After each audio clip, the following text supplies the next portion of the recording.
Hello, and welcome to the Joy CEO podcast. I'm your host, Lori Pine, and I am so thrilled to have with us today my dear friend and mentor, the one and only Andy Simon.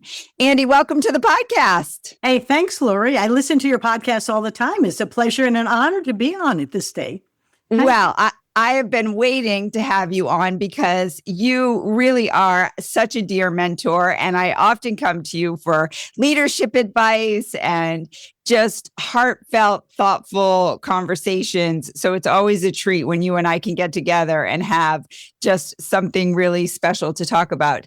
And Andy, you have such a unique title to what it is that you do. You are a corporate anthropologist, and really the only corporate anthropologist that I've ever met in my life. So let's just jump into that. How did that come to be? How did you become a corporate anthropologist? And what the heck even is a corporate anthropologist? I'm smiling because just the other day, I did a podcast for a gentleman I know who is another corporate anthropologist. So I'll give you my journey, my story. And I'm glad the title has piqued your interest. I am an anthropologist. I have a doctorate in anthropology, and I was particularly interested in immigrants from the Middle East to the U.S. and return migration. And I did my research, got my PhD, got my tenure. And then by chance, I met a bunch of bankers. My husband, Andy, was at Citibank during deregulation. And met a bunch of guys, and they said, why don't you come join us as a consultant and help us change? Now, there's a reason why this leads to my current role in my business, but because I knew nothing about banking, and they knew nothing about anthropology. And so as your listeners are trying to figure out a journey, just listen and make it up. And so I said, sure, I can do that. And so I left academia, took a lovely leave for a year, and became a consultant to Citibank when they were going through change. They wanted to take all these wonderful people who worked for them, often from 9 to 12 and 1 to 3, and if they didn't steal, they had a job for life, and turn them into sales and service people who were much more engaged in their customers. And I said, okay, change is tough. Humans hate to change, so what can we do? So we developed a whole lot of programs to help them change lots and lots of people who first resisted and then enjoyed. I stayed in banking for 14 years. I was SVP of a savings bank, going through deregulation. It was Poughkeepsie Savings Bank, and it was going through enormous changes. We bought their first ATMs. I bought their first computer. I'll date myself. But change was something that I was comfortable with, only to realize that everyone else looked at me as if I was weird, and they were going to fight the changes.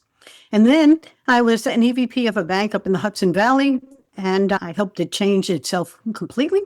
And then I got into healthcare during managed care. This is the same here. Every time things were changing, I was curious, and people who were in it were resistant. And so managed care came, and doctors would scream at me, I can take care of patients, but I don't know what I'm doing with this managed care thing. And watching really smart people resist the changes that were coming. Humans are wonderful at protecting the past. They love to tell you we don't do that. And so when it came time after 9/11 for me to launch my own business, I had a great PR guy. And John Roska and I sat and we talked, and I said, well, I can do this or I can be that. And he said, Andy, you are a corporate anthropologist that helps companies change. And I said, bingo. In one sentence, he had captured what I had done, what I had been, and what I was going to do next. And I went out happily ever after. I haven't changed it in 20 years, 23 years. I did business. And people said, well, what's that? I said, I don't know. I made it up. And they said, well, I thought anthropology studied small-scale societies. I said, what makes you think a business isn't a small-scale society? And it has a strong culture. And it doesn't really like to change that culture. And the stories inside keep everyone comfortable that whatever they're doing must be the right way to do things. And they need a little goose. They need a little hand to see it's not working. So my first book, which came out in 2016, has 8 of our clients' stories, and they were stuck or stalled.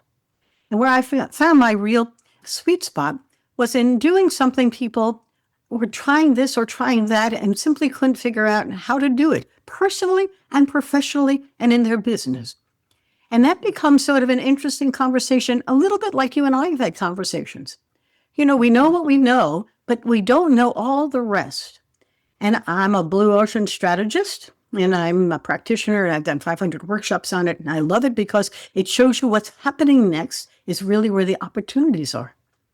And so I have built my business by looking at things with a fresh lens and telling people my job is to help them become like an anthropologist. Their job is to see, feel, and think in new ways and come explore with me.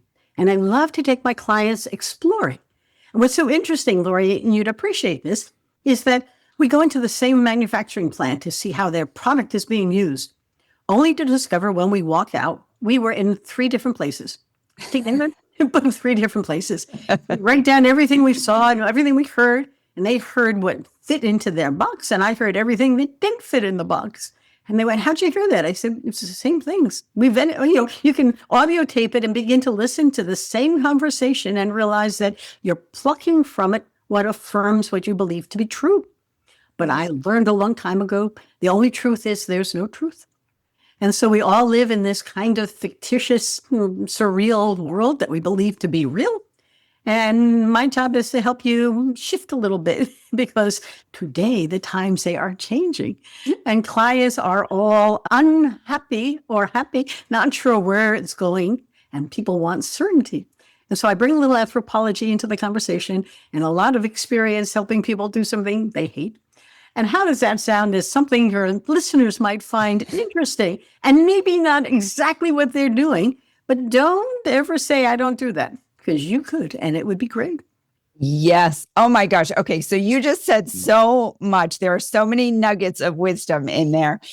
First of all, I love the definition of corporate anthropologist. And even without a PhD, so many of us could take on that mindset of being curious and exploring what's right in front of us without actually having a PhD in anthropology. No, you just need to, what is it? Someone said to me, "You're still doing anthropology." And I said, "I never do it. I am it." Yes. And so, yes, you can do it. It's an observer, and you are correct. I mean, nobody taught me how to observe. At the end of the day, it just clicked. But to your point, we all should spend time stepping out and watching things as if we're outside our own business. What are we missing? And I'm watching your face, and I love you're curious. Yeah. Your thoughts? Yes. And you've taken that to develop this whole concept of a blue ocean strategy. Can you talk a little bit about what that is and how you bring that to the clients you work with? Well, Chan Kim and Renee Mobon wrote the book Blue Ocean Strategy, and it was published exactly 20 years ago, 2005. And I met Renee. I like origin myths. And so I met Renee in the elevator at the Harvard Club, and she was doing a speech about her book. It was a book launch. My client was Montefiore Medical Center, and they found the book and they wanted to go, so we went. And there she was in the elevator. And I said, "Your book is very anthropological.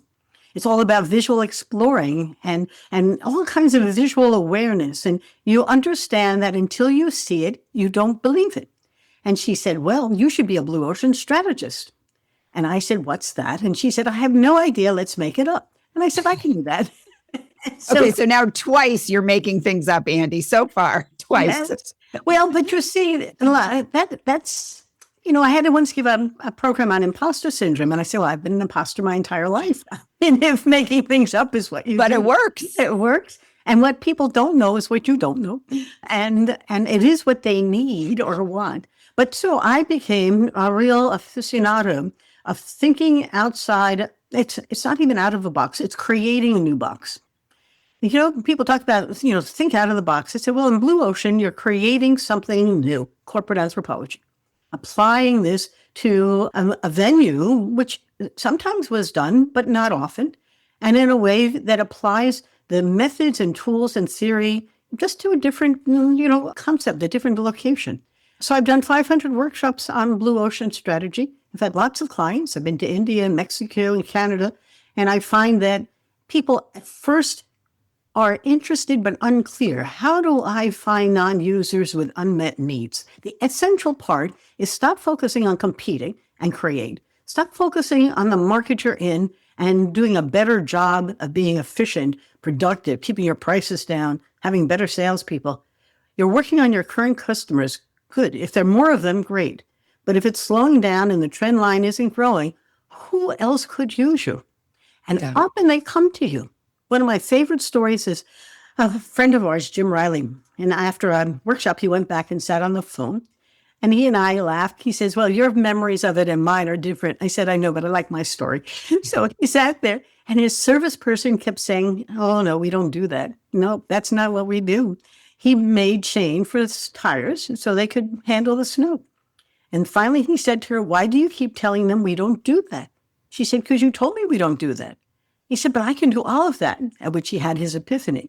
And then he started to change everything from this is what we do to how can we do all of this? And he built his business and, tripled it with everything that was coming to him instead of stuff he sold. And so it's an interesting opportunity for people who are listening to think about, what are people asking me? What are they talking to me about?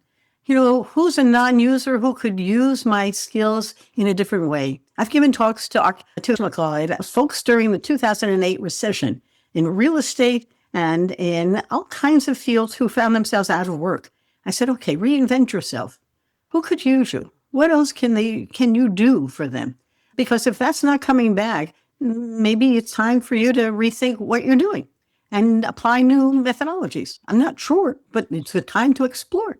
So, but that's what Blue Ocean is all about. And that's why I found it so a good, affectionate way of taking what I was doing and co-branding myself. Well, I think that's a really great segue into what's actually happening in current day in corporate America. There's so many headwinds coming at our workforce. We've got the AI, we've got reorgs going, people are losing their jobs. So what is it you would say to somebody who's in this corporate leadership role? They've been in that sort of environment for forever. Maybe they're over in the red ocean where they're doing what they've always done, but they're not getting the results that they want, and wondering how to lead in a time like this. Well, we have had a leadership academy at a client's for 8 years now.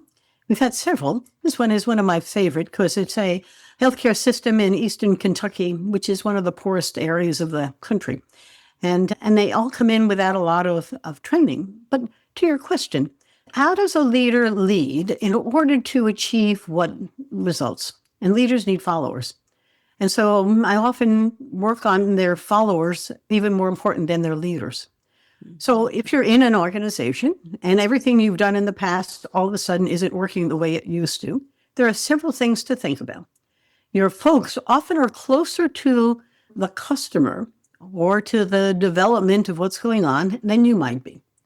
You are in an old world where you may have a command and controlled leadership style. I'll tell you a case study in a moment. But so as you're thinking about it, what could they tell you about what people are asking for that they don't even know what to do with?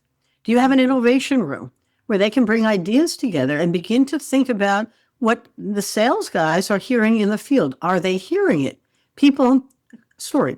In one of my workshops in Chicago, a sales manager came from Ohio, and his president had sent him in to learn about what it was we did. And he said, I was out with my sales guy, and we were selling this patented insulation to a client. And he was going to buy, but I never heard what he said. He kept asking me, what if?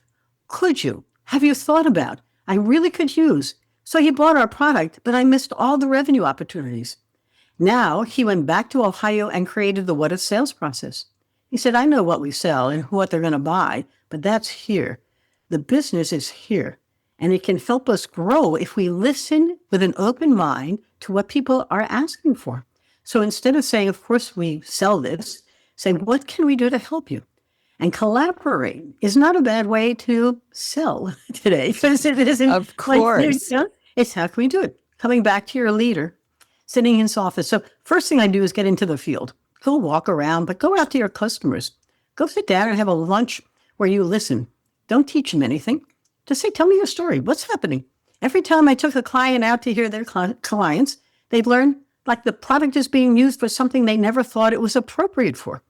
And they're selling it and people are coming to them. All kinds of interesting ahas. But you got to do it often and you have to listen carefully. Don't put it in what your box is. Listen to all the outside of the box, all the pain points. What keeps them up at night? It's great door opener. The second thing is I did a podcast the other day with a wonderful gentleman who is specializing in helping individuals like your leader brand themselves. In the past, people inside corporations, by and large, adopted the brand of the company they are in. Yes. And what he's discovered is that when they lose their job, they have no identity at all. Yes. And I thought that was timely and relevant to you and your audience, because what he's helping them do before they're out of work is define who are they to get, a 360. But what does it tell you about your identity? Who are you and why are you? Branding is about why you. So if you're going to be out of a job, prepare ahead of time for why me. He said the people who on LinkedIn are looking for jobs that have a powerful brand get hired. And the people who have no story, a brand is a story, don't, because they're just another. And the opposite of a brand is a commodity. So how cheap can I buy you is a different story than how expensive are you, I need you. And how valuable are you? And what will you contribute? Exactly. Yes. So build, and it's a story. And I enjoyed that podcast because I was thinking even about my own journey. What's the next part of the story? I told you the past. I sort of gave you a little bit about the present, but we have a new book coming out in 6 months, maybe less, called Rethink Retirement, because neither Andy or I are going to retire. And so we wrote a book about retirement isn't necessarily bad or good. What are you going to make it into? And one of the problems is people leave work and leave their identity there, retire and have no identity. And they can tell you what they used to be and did, but not what they are and are doing. And that's not necessarily a good thing to do. You have an important part of your life now. Prepare your identity for it. Brand yourself. Begin to think about why I'm so excited to be in this next stage. And I hope that helps your leader in the office who's wandering around trying to figure out, what do I do next? Yes. Yes. You got to think about it. And I think there's something so important to building that brand, wondering what is it that is unique about me? Why do people come to me? What is it that I offer in my skill set?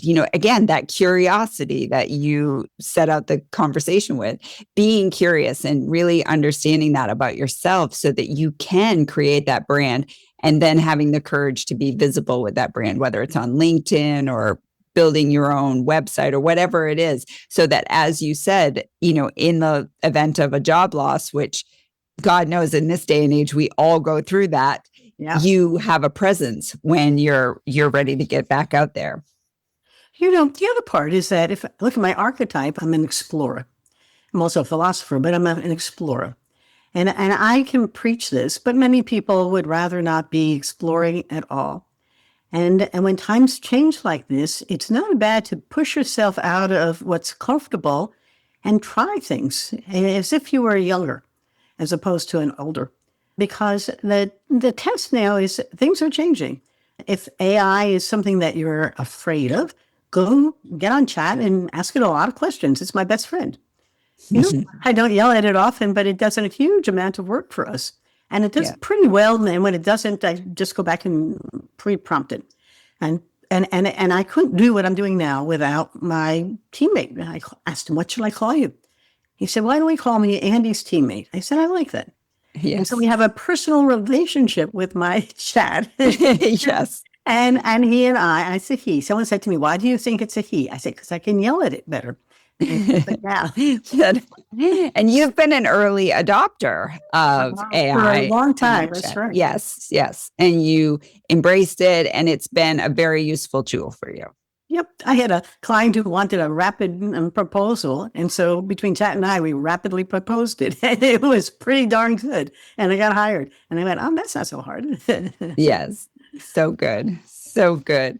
In what ways has AI really influenced the work you do with your clients? And have you seen a significant shift? Well, the two questions there. Has it influenced my work? Yes. My clients, a little. I am not using it.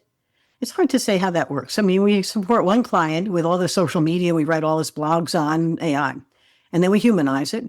And now LinkedIn has changed its model. And so I'm using AI to help me write appropriately for the new algorithm on LinkedIn. It's changed its whole model.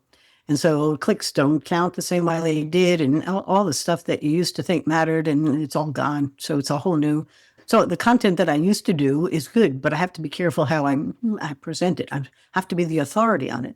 And so part of it is helping my clients understand that as well.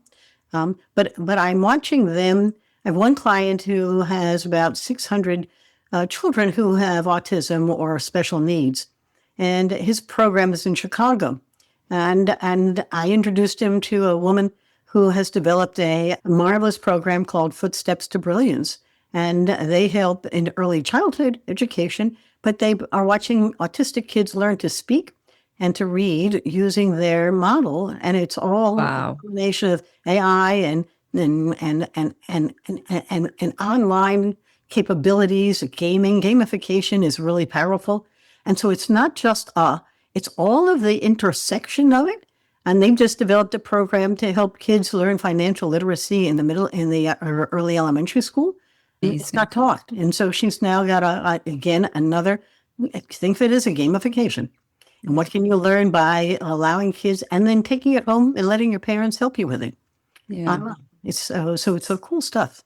So powerful. It sounds like there might be some joy in that. And so that would be a great way to start talking about joy from an anthropological standpoint. Do you have any thoughts about that? Well, I loved your word, joy. And you and I had conversations about, the benefits of working with Lori Pine was at the end, you feel joyful. And what does that mean and why? And it is defined by both the individual and the culture of what does joy and joyful mean and why is it important, particularly at this time, to find the pathway to smile. And so I think that what it does is encourage people to trust that it's okay to feel good. Yeah. It's okay to feel like self-care is okay. It's, I think people say to me, how am I? I say, I'm happy. And because everything else that's bothering me is irrelevant. And at the end of the day, the only one, remember, the mind does exactly what it thinks you want it to do. I can't say that often enough. So if you want to be unhappy, go for it. But if you want to feel joy, find the things that give you pleasure. You did a beautiful podcast with your husband. It was joyful. Yes. It was fun to watch because the two of you, really, what is joy? That's joy. My husband and I have been married a long time and we still laugh a lot. They said, what's the magic? I said, we laugh a lot. It gives us joy.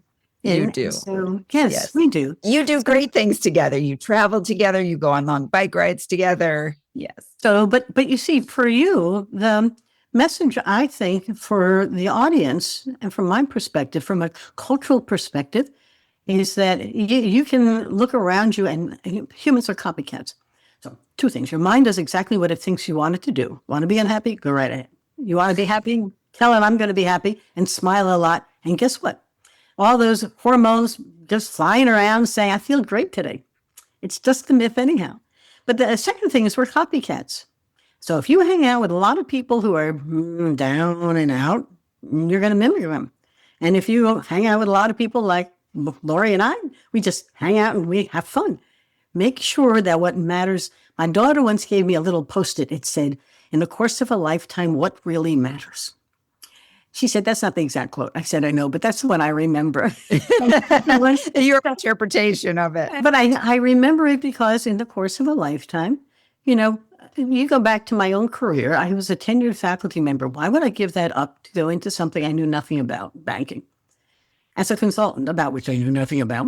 I'm an explorer. So once you become trusting of your own curiosity, your own ability to try things, you realize that it's okay. Did it always work perfectly? No. But then I got joy out of trying it. And then sometimes out of redirecting or pivoting. That was okay too. Yeah. But it's been a pretty joyful life and career. And so I don't know, does that answer your joy question? Give your listeners some help? I think it does. And I think that that also translates into corporate cultures. Like you make up your mind to be, and a corporate culture can permeate either the same misery or rigidity Toxicity. or Right. the joy, or the toxicity or the joy. And what sort of transitions have you seen? Have you seen a company transition from toxic to a turnaround? Well, I wasn't thinking in that direction, although I've seen companies, since we do culture change work, I've seen companies move from being top-down controlling to entrepreneurial and engaging. I had an accounting firm, and when we started with them, it was the partners, and they told everyone what to do.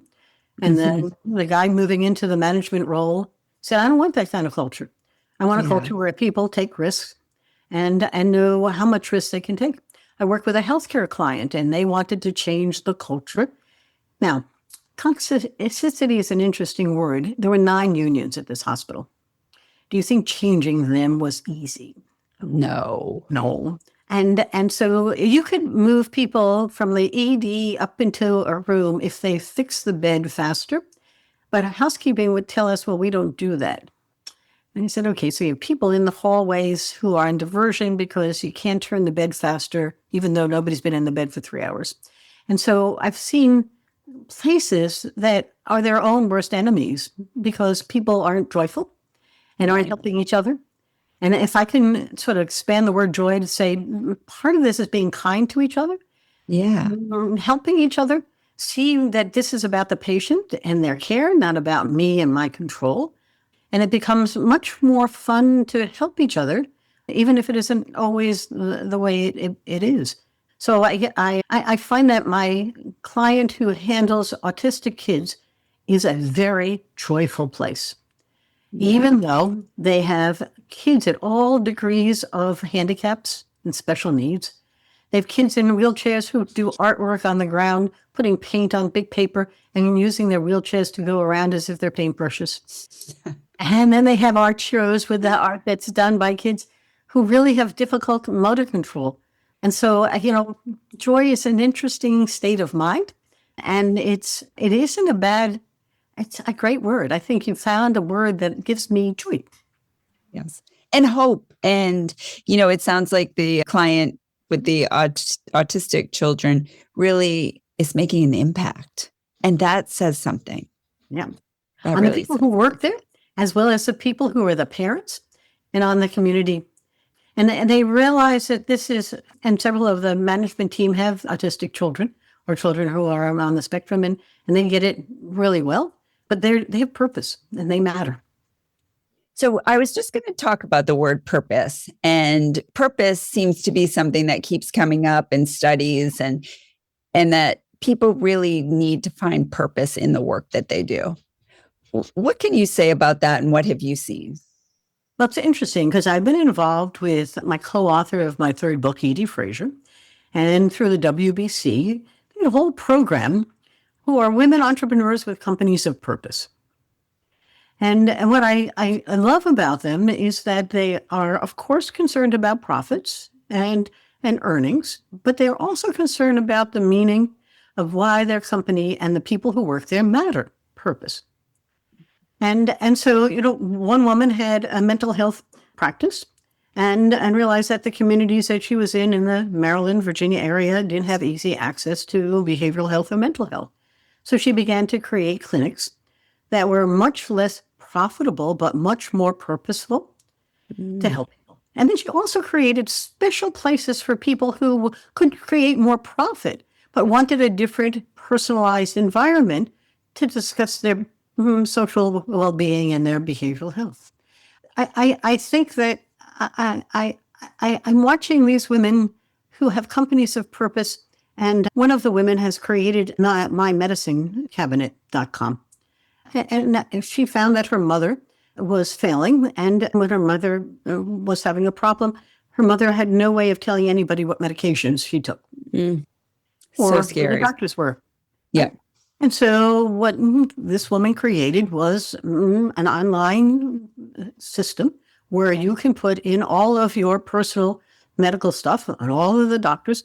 And who needs this? All the nursing homes, all the independent living and assisted living, all the communities. You might want to think the individual does, but it's much bigger because we have populations that are going to end up in the emergency room with no wisdom.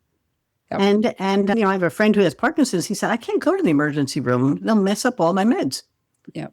And so it becomes an interesting, purpose-driven methodology for solving a problem using technology. And I love that it puts a gloss on top of it.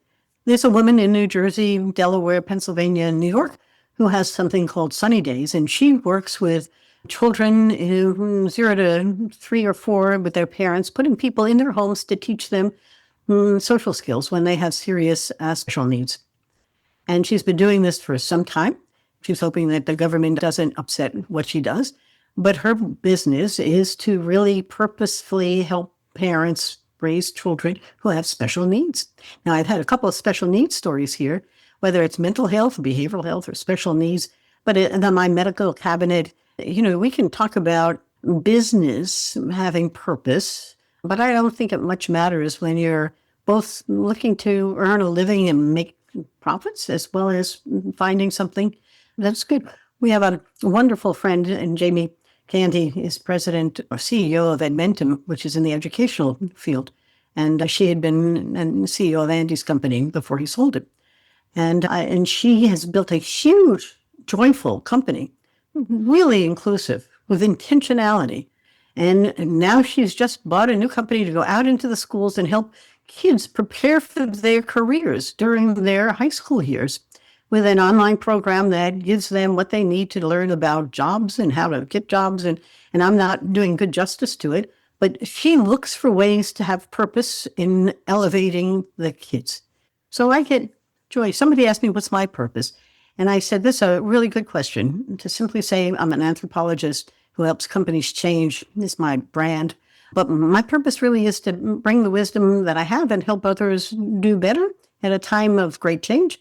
Because the brain hates me and it hates the changes. So if I can help you see things through a fresh lens and make some changes that'll help you, I'm happy.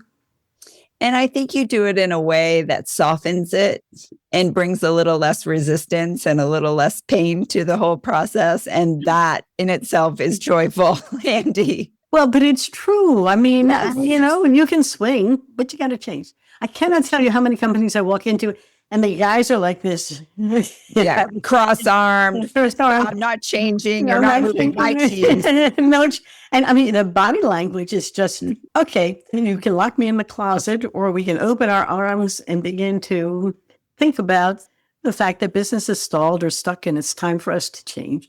And I can help you do it, but you can do it. You're quite capable. And part of it is the capacity to do it, to know you can. Yes.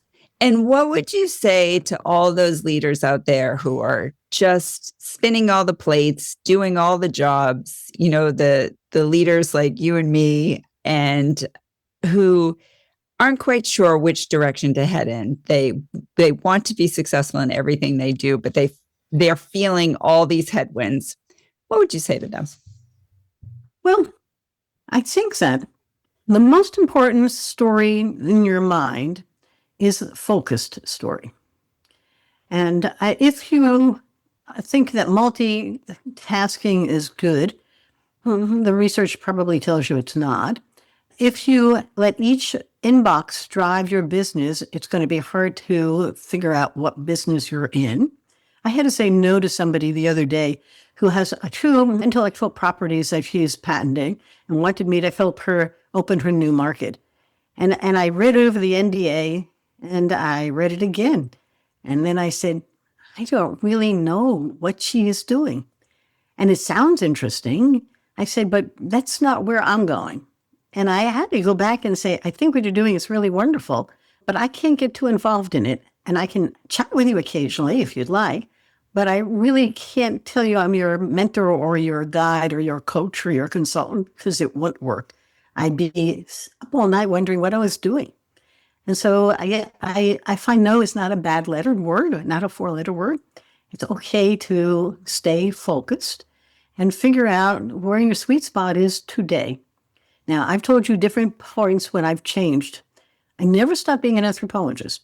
I just applied it in different venues. And for your listeners, know who you are.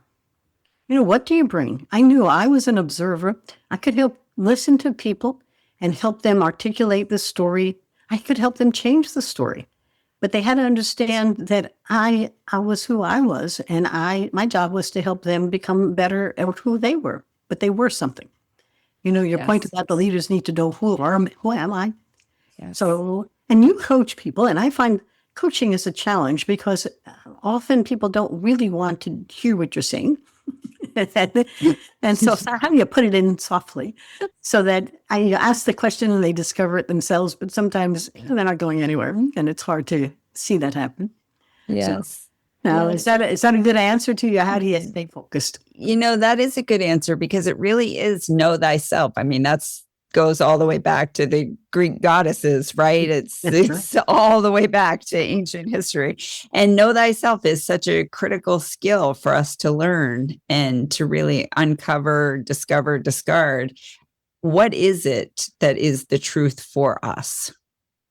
Yep. And I think you've done a great job of giving us really a framework of curiosity, knowing ourselves, finding joy, and finding purpose. Yeah. And when we take that and put it all together, we're really on the right track. Yeah.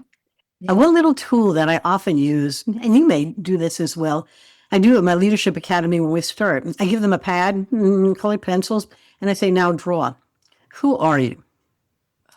And then as you go through the year, how are you changing?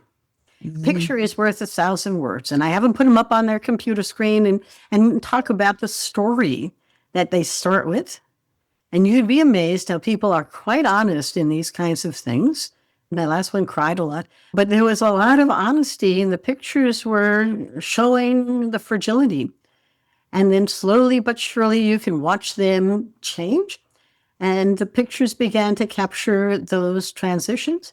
And I am recruiting for next year's class. One of the alumni said, that picture was the most important thing the whole year. He kept seeing me through a mirror. Interesting. Well, it makes me think of all the ancient cultures who would do all those drawings on walls, right? And those stories that those told. And I mean, my drawing would be like a stick figure, even with the colored pencils and paper. Yeah. But it would tell a story. Yes. And there would have been many iterations throughout my life of when I was frail and broken and crying and holy smokes, at a crossroads. Where am I going? What am I doing? So that is a really powerful exercise. And I bet that your leadership academy. When you speak about your own history, I often visualize how you must have felt then. Oh. And so And we've all had one detour or two in our careers. No need to focus on them, but they are catalytic moments for us to take stock of who am I, where am I going, what am I doing? Remember that the other has defined us. That's not good. We need to define us. Yes. Yes. Inside out is much better. Happiness comes inside out. Yes, it does. Yes, it does. And joy too. Yes. Okay, Andy, I always wrap up these sessions with a rapid fire set of questions. So I have 5 questions for you. First one piece of leadership advice you wish you had learned earlier.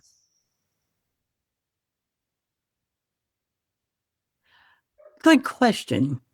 I don't remember when I got into, less so academics and into business, I didn't know anything about leading. I just did it. And I did it not knowing much about what I was trying to achieve. I had a style, and I didn't know there was formal leadership training. And my style was very collaborative. And when I look at the different styles of leadership, it was a good one, an illustration. I took on the losingest bank branch in Citibank in Westchester County to learn the banking business. They wanted to give me the best. I said, no, the worst.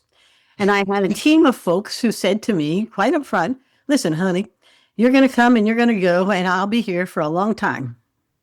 So I said, okay. But they all had a problem. They had a problem. They had children at home. And when there was a snow day, they didn't come to work. I said, so let's create a new solution. When there's a snow day, you bring your kids in. We turn the whole kitchen into a playroom. And we watch them and we take turns and you take tailoring. And they all did it. And they all said, wow. It was really cool. Now, was that Leadership 101? That was creativity, curiosity. But it was probably revolutionary for them because they were so stuck. Yeah. And if you don't think about problem solving as part of a leader's job, I could have been demanding. I could have been instructing. I could have told them we won't make our numbers and be very market driven. But instead, I was willing to take the risk and nobody noticed or cared. They were so happy. It was so, I never reported it upline. I had no desire to. I didn't ask permission. No. We just did what had to be done to get the bank open. Right? Amen. Okay. A daily habit or practice that keeps you grounded. I love exercise, and I wish I could be more serious about. I have a trainer who comes 3 days a week at 6:45 in the morning, and that gets me up and going. Sometimes on the odd days, I don't go up and going, but I like to, and I need it. And I really find that after I exercise, I'm transformed. I feel elevated and energized, and like self-care matters. It gives me joy. And you and your husband are so active. You bike, you still ski, you do lots of things that are very active. So I really admire that about you. Yes, well done. Okay, question number 3. The most joyful moment in your career so far? Oh, that's an interesting question. All of your questions are so interesting. The most joyful moment in my career, I think, I say this because it's sort of pre-career. I met my husband when I was 19. He and I were sitting on the beach at Screw Lake where we met. And he said to me, what do you want to be when you grow up? And I said, well, I either can be an attorney, because I was president of my high school, up our knee of my sorority, and I liked all that kind of stuff, or I can be an anthropologist. And he said to me, be an anthropologist and I'll be here for you. And I never looked back. So from a career point of view, that really was a catalytic moment of real purpose and passion together that I had. When we were working on my dissertation, he was pushing me, keeping me awake as we read through it. And not good copy editors. I read it today and I go, ooh, but we got it done and I got my degree. But it is in joy that I look upon the journey we've had. And it's because of him I got into banking by chance. And so I do think my partner is my best friend and my best career joy. Yes, he certainly is. And it's flip-flopped for both of you. He sold his business. Now he helps you in your company. Right. And like there's been a lot of give and a lot of take. So it's wonderful to watch. Number 4, what's one thing people often misunderstand about success? That's a good question, too. The success question. I think that people define it with concrete things. The car they drive, and the home they have, the trips they take, the money in the bank. I think success is really inside joy that you feel at having tackled challenges and achieved them, overcome them, walked away from them. But I do think success isn't necessarily a thing. I think it's something that you enjoy and then Feel, and that you feel. Yeah. I mean, I hired a guy to teach me to be a keynote speaker. I had done keynotes. And he and I worked together, and he finally said, I don't think I can do this. I can't represent you. You're not the kind of speaker that I can place. And I went, okay. And I walked away. And I said, well, that was not my pivot, but I still did keynotes after that. And he was right or wrong. It didn't matter. But I think that success is defined inside by finding a path that you can journey on and know that along the way there are pivots, but by and large, you find your space and your brand, your person, who you are, and your companion. I really do think that your success is having a teammate. And I have a hunch you know that too. Yes, yes, for sure. And that being it true isn't to just yourself. that. I think it's not that. Not just Chat GPT. No, please. Yes, yes. Okay, last question. What do you want your leadership legacy to be in one sentence? Mm-hmm. My leadership academy is extremely important to me. After 8 years there, I just love the folks who grow because I help them see, feel, and think in new ways. And as I listen to them come back and talk about how it has made such an impact on their life, I just one person at a time helps grow up into a better leader is my leadership legacy, if that makes sense. I love that. And may we all aspire to help others think, feel, and see the life and leadership differently. It gives me, every time we pick the next class, I say to them, "You're giving me a gift." And the gals who join in don't know because they come fragile, and I know the fragility there, and then by the end they're all rising well above where they started, and I go, yes, and it isn't So. right, but it isn't because I'm lecturing. I give them a little wisdom. It's a lot of self-discovery and a work together and of doing what we talk about. And you need to be experiential learners. We didn't talk about experiential learning, but I really do. Experiences are really what teach us best, and they are real. Yes. Yes. Even some of the painful experiences when we fail, Yes. we really learn from those moments too, as much as the successful moments when we do something They're really often tremendous. so memorable, and I got to clarify Yes. mine and I'm complete away. Yes. You're a joyful interviewer, and I'm going to learn some things from you about my own podcast. So I appreciate it. Well, Andy, you do have a tremendous podcast. Would you like to share the details with the listeners? It's a tremendous success. Well, I think I've just published 456 after, 7 years of this. But the podcast is called On the Brink with Andy Simon. It came out of my first book called On the Brink, A Fresh Lens to Take Your Business to New Heights. That book has 8 clients of ours who were stuck or stalled. And the idea was a little anthropology helped them change. And so after I launched it, my PR woman said to me, "You need a podcast." So I went out and I was on a couple and I said, "I don't like those. I can do better." And so I launched, again, like leadership. I didn't know what I was doing, but I have grown it. We were ranked 18th among the top 100 podcasts on the topic of change, which sort of is on brand. And I have people coming to me. The guy the other day said, "How did you find me?" He said, "Well, my PR guy said you should be on her podcast." And I went, "Okay." Because you're the top 1%. And I'm laughing. But, I haven't monetized it. And at times I think about monetizing it and getting advertisers. But I'm joyful at just doing it and sharing it and not having to be accountable to anyone but myself and to the interviewee and making them successful. So that's my job.